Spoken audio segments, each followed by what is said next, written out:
l'équipe nationale du Sénégal. Des choix forts de Pape Bouna Thiaw man loolu laay wax parce que démb si sama compo probable li ma proposé woon mooy Edouard Mendy Kalidou Koulibaly Abdoulaye Seck Krépin Diatta El Hadj Malick Diouf au niveau du milieu de terrain Pape Matar Sarr Pape Alassane Gueye ak Idrissa Gana Gueye et sur le trio d'attaque Nicolas Jackson Iliman Ndiaye ak ki nga xamante ne moom mooy Sadio Mané léegi nag je pense que aujourd'hui ci 11 bi nga xamante ne moom laa proposé démb Pape Thiaw dafa opérer benn changement c'est-à-dire Pape Matar Sarr la génnee teg fa ki nga xamante ne moom mooy Lamine Camara léegi nag aujourd'hui je pense que la prestation de Lamine Camara était un peu mitigée moo tax ñu génnee ko dugalaat ki nga xamante ne moom mooy voilà Habib Diarra dans la deuxième mi-temps aussi il y a eu d'autres changements Pape Matar Sarr qui fait son entrée Chérif Ndiaye à la place de Nicolas Jackson Cheikh Tidiane Sabali qui remplace Sadio Mané c'est des choix forts il y avait des choix à assumer il y a eu ce coaching gagnant parce que soo xoolee sur le troisième but Cheikh Tidiane Sabali moom moo nekk le passeur décisif sur le but de Pape Matar Sarr donc je pense que tamit voilà c'est une victoire boo xamante ne dañ koy saluer une victoire aussi méritée pour l'équipe nationale du Sénégal parce que dès l'entame de la partie gis nga ne que il y a eu cette possession de la balle amoon na bataille boo xamante ne il fallait le gagner au niveau du milieu de terrain et man comme ni ma la ko 5 avant le match vers 13h dama leen wax ne que ça va se jouer sur les détails mais li wóor ba wóor mooy dès l'entame de la partie occasion boobu noonu Sénégal da koy am. Sénégal am na ko Nicolas Jackson je pense que tamit peut-être que loolu day firndeel ne que tuuti rek il était un peu en manque de compétition. waaw li nga xam ne aussi moom mooy les faits de jeu. l'occasion ratée par Nicolas Jackson di leen si ñëw. mais aussi ci classement bi toujours ah 11 de départ yi. ñu bëri ñoo na xaar ki nga xam ne nii moom mooy Pape Matar Sarr mu daal di démarrer mais finalement gisuñu ko comment la ñu mën a expliquer le choix tactique de Pape Thiaw. waaw xam nga man tamit toujours si samay analyse damay bëgg a nekk dans une continuité parce que li ma wax mooy match bi ñu joué ak Soudan bokkul ak match bi nga xamante ne moom la ñu doon moom la ñu football ak la RDC et proposition bi nga xamante ne jotoon naa ko def mooy milieu de terrain bu football contre Angleterre je pense que Pape Thiaw mun na ko indi ci match bi nga xamante ne moom la ñu terminé léegi nii contre Angleterre on avait un milieu de terrain Idrissa Gana Gueye Habib Diarra ak ki nga xamante ne moom mooy Lamine Camara léegi nag ci match boobu noonu dafa am y a eu un fait parce que Pape Alassane Gueye je pense que si échauffement bi dafa amoon li nga xamante ne moom mooy quelques pépins physiques léegi Pape Bouna Thiaw bëggul woon jël ay risques moo tax mu indi ce trio là Idrissa Gana Gueye Lamine Camara ak ki nga xamante ne moom mooy Habib Diarra léegi nag sur le dispositif au niveau du milieu de terrain ñu bëri ñi ngi doon xaara ni Pape Alassane Gueye mu occuper le rôle de sentinelle waaye tamit ce qu'il faut savoir mooy Idrissa Gana Gueye am na ay yenn zone yoo xamante ne soo fay jouer il faut jouer avec beaucoup de prudence contre Angleterre Idrissa Gana Gueye moo joué comme sentinelle il était très bon sur les sorties de balle loolu la Pape Thiaw continuer tey indiwaat Gana Gueye joué loo ko comme li nga xamante ne moom mooy sentinelle Pape Alassane Gueye qui a la capacité de projection parce que li nga xamante ne moom la football tey contre la RDC soo teesaanee Villarreal Pape Alassane Gueye loolu lay football actuellement donc Pape Thiaw rôle boobu noonu moom la jël jox ko tey maanaam muy ce rôle de relayeur là permettant à Lamine Camara d'avoir beaucoup plus de liberté dans la projection léegi nag la première mi-temps n'a pas été trop bonne ci Lamine Camara mu opérer ay changements indi Habib Diarra ce qui a permis à Iliman Ndiaye mu gën a am liberté parce que yaa ngi doon gis qu'il y avait des fusions une coordination sur le côté Iliman répliqué dans l'axe permettant à Habib Diarra d'évoluer comme milieu droit parce que sooy xool sax ñenn ñi bëggoon nañu proposer Habib Diarra ñu football loo ko comme excentré droite jël Sadio Mané joué loo ko comme avant-centre delloo fële Iliman Ndiaye mais man comme ni ma leen ko waxee Pape Thiaw dafa am loo xamante ne daf ko testé contre Soudan mooy Sadio Mané à un moment donné gis ngeen ko mu bàyyi ko ci axe bi jël Boulaye Dia football loo ko comme excentré mais je pense que Nicolas Jackson a plus les aptitudes d'évoluer sur le côté que Boulaye Dia Boulaye sooy xool depuis la saison dernière il se retrouve comme un électron libre au niveau de la Lazio de Rome il est derrière Castellanos donc je pense que soo ko bëggee utiliser si registre boobu noonu dafay nekk problème Pape Thiaw a fait un bon choix muy la titularisation de Nicolas Jackson qui a été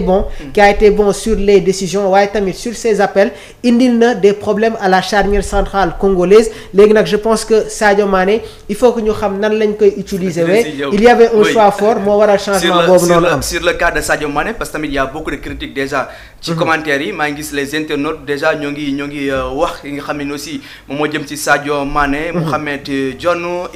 Bathie wala Pathé Diakhoumpa ñoom ñëpp ñu ngi leen nuyu bu baax a baax Papi Sossou Pape Niang Djibril Ba yéen ñëpp univers Gaynde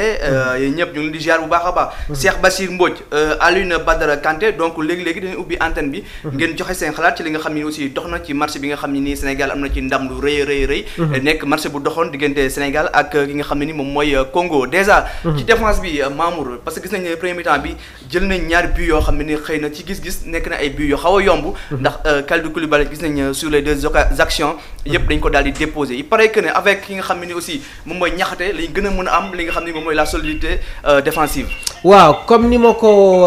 évoqué woon c'est-à-dire défense sénégalaise day am équilibre avec la présence de Moussa Niakhaté qui est un pied gauche donc sur les relances du am problème léegi nag tamit il faut ñun ñëwaat ci beneen fait mooy Abdou Diallo moom tamit dafa am blessure moo tax bokkul ci bile rencontre léegi nag y a une coordination entre Kalidou Koulibaly ak Moussa Niakhaté te Pape Thiaw dafa am loo xamante ne daf ko réussir muy le Sénégal a retrouvé sa solidité défensive avant ñuy football contre Irlande ak équipe bi nga xamante ne moom mooy Angleterre ñaari match yooyu noonu si lañ jël but contre Irlande 1 but partout face à l'Angleterre 3-1 un but de Harry Kane mais da ngay xam ne que le Sénégal retrouve sa solidité défensive waaye tamit il y a une parfaite entente une parfaite coordination entre Kalidou Koulibaly ak Moussa Niakhaté léegi nag sur le premier but yaa ngi koy wax su fekkoon Moussa Niakhaté la du am problème parce que c'est un gaucher il n'aura pas de problème pour tourner rapidement alors que Kalidou ñun ñëpp xam nañ ne que sax tey soo xoolee sur ses relances il avait quelques problèmes parce que da doon obligé tout le temps di ñëwaat sur son pied droit pour faire les relances bien vrai que pied gauche am tamit moom baax na mais su fi Moussa Niakhaté nekkee équipe bi day am équilibre défense bi day am équilibre on n'a pas de problème sur les relances beneen mbir tamit am na début match bi gis naa ne que Abdoulaye Seck il insistait trop sur les passes longues ça n'a pas été bénéfique mais heureusement Pape Bouna Thiaw a fait des rectifications léegi nag je pense que il y avait cette pression là Sénégal géré na ko jouer face à la RDC devant leur public nga encaissé 2 buts aujourd'hui cette équipe a montré du caractère cette équipe a montré de la sérénité c'était un facteur très important léegi nag il y a un processus qui est en marche Pape Thiaw xam na exactement schéma bi nga xamante ne moom la bëgg a mettre ci biir équipe productivité dans le jeu wane nañ ko El Hadj Malick Diouf sur l'apport défensif aujourd'hui je pense que mais ça reste aussi El Hadj Malick Diouf gis nañu def na ay centres yu baax xëy na mais défensivement tey gis nañu mu wane ay lacunes waaw effectivement parce que ki nga xamante ne moom mooy Wan-Bissaka maa ngi ko doon wax avant match bi parce que Elia soo koy seetaan dans le championnat suisse c'est un joueur polyvalent capable d'évoluer comme avant-centre waaye tamit comme excentré droite et ñu bëri ñi ngi doon xaar ki nga xamante ne moom mooy Mbunku mu jouer comme excentré droite donc coach congolais bi tamit am na loo xamante ne réussiroon na ko mais man xamoon naa ne que ci match bii nii pour amener des problèmes à El Hadj Malick Diouf il faut impérativement nga am benn excentré boo xamante ne daf koy indil problème soo jëlee les statistiques de Elia sa vitesse maximale ak ses accélérations varient entre 90 ak 92 soo consulter les fiches c'est-à-dire chaque joueur day am fiche di nga am une note attaque note de défense sur ta balance sur ta capacité de réaction sur ton agilité ta précision sur les passes courtes sa précision sur les passes longues léegi nag attaquant bi je pense que ci yooyu noonu moom la ñuy gën a focaliser wu donc Elia li mu dépensé nag énergie dans la première mi-temps dafa bëri moo tax bi ñu entamé la deuxième période dañ ko génneewaat parce qu'il avait fait trop d'efforts donc loolu nag premier mi-temps bi moo gën a indil problème El Hadj Malick Diouf parce que ce qu'il faut savoir Sadio par moment ne faisait pas trop les replis défensifs et maa ngi si doon insister su fekkee Sadio du def les replis défensifs il faut nga am benn milieu de terrain boo xamante ne moom mooy ñëw di soutenir arrière gauche bi par moment da nga doon gis ne que aussi il y avait une distance entre Pape Alassane Gueye ak Gana Gueye dañu xawoon sorante trop. d'accord parce que ci non ci milieu de terrain bi. oui ci milieu de terrain bi. constat bi nga xamante ne si benn partie match bi jot naa ko def. muy Gana Gueye ak Pape Alassane Gueye dañu xawoon sorante. léegi nag bi Pape Thiaw defee rectification yi nga gis ne que Pape